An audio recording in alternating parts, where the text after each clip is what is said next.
السلام علیکم کلاس، کیسی ہیں آپ سب؟ امید ہے کہ آپ سب خیریت سے ہوں گی اور الحمدللہ اللہ کے فضل و کرم سے سب کی عید بھی بخیریت گزری ہوگی۔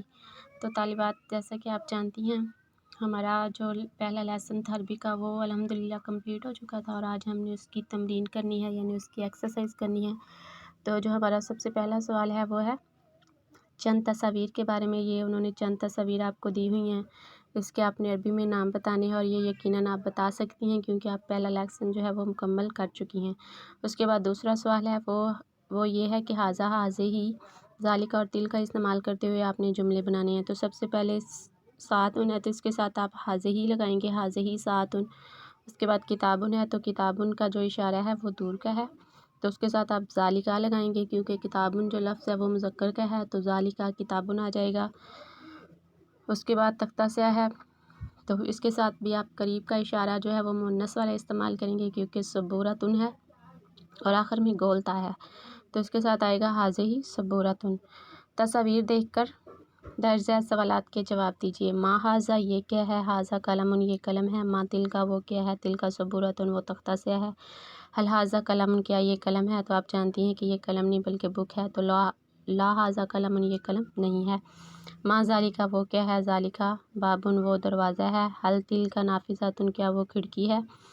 نعم تلکا نافذۃ جی ہاں وہ کھڑکی ہے۔ ما حاذہ یہ کیا ہے؟ حاذہ ساعۃ یہ گھڑی ہے۔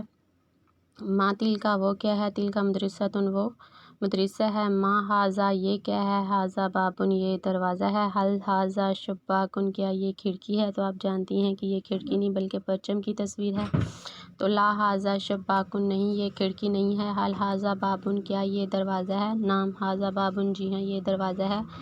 حل حاذہ حدیقۃ کیا یہ باغ ہے؟ تو آپ جانتی ہیں کہ یہ باغ نہیں بلکہ تختہ سیاہ کی تصویر ہے، تو آئے گا لا حاذہ حدیقۃ نہیں یہ باغ نہیں ہے۔ اس سے اگلا سوال ہے اجزائے کلام کتنے ہیں؟ تو آپ جانتی ہیں کہ اجزائے کلام جو ہیں وہ 3 ہیں، اسم، فعل اور حرف۔ اسم اور فعل میں فرق کیا ہے؟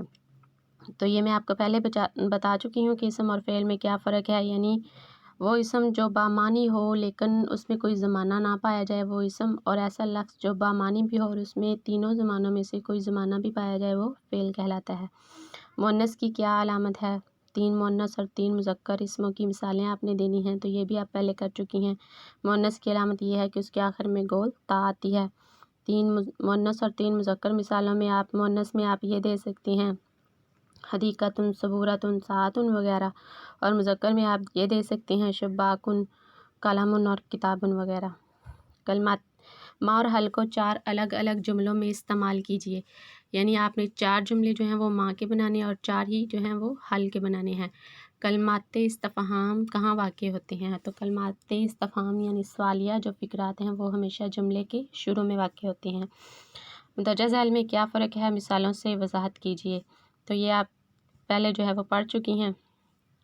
اگر مذکر قریب ہے تو اس کے ساتھ حاذا لگائیں گے، مؤنث قریب ہے تو اس کے ساتھ حاذہ ہی، مذکر بعید ہے تو اس کے ساتھ ذالکہ لگائیں گے، مؤنث بعید ہے تو اس کے ساتھ تلکا، اور اسی طرح اگر حل کے ساتھ سوال ہو تو اس کے جواب میں آپ نام یا لا کے ساتھ جو ہے وہ جواب دے سکتی ہیں۔ جیسے اگر کوئی سوال کرتا ہے کہ حل حاذا شباکن، تو اگر وہ کھڑکی ہے تو ہم کہیں گے نام حاذا شباکن، اگر وہ کھڑکی نہیں ہے تو ہم کہیں گے لا حاذا شباکن نہیں یہ کھڑکی نہیں ہے۔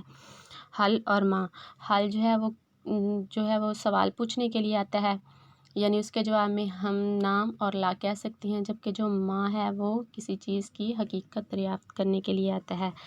تو یہ جو تھی یہ ہماری مشق مکمل ہو چکی ہے، امید ہے کہ آپ کو اس کی سمجھ آ گئی ہوگی۔ تو نیکسٹ فرائیڈے انشاءاللہ ہم اپنا دوسرا سبق شروع کریں گے۔ اللہ حافظ، دعاؤں میں یاد رکھیے گا، اپنا بہت سارا خیال رکھیے گا۔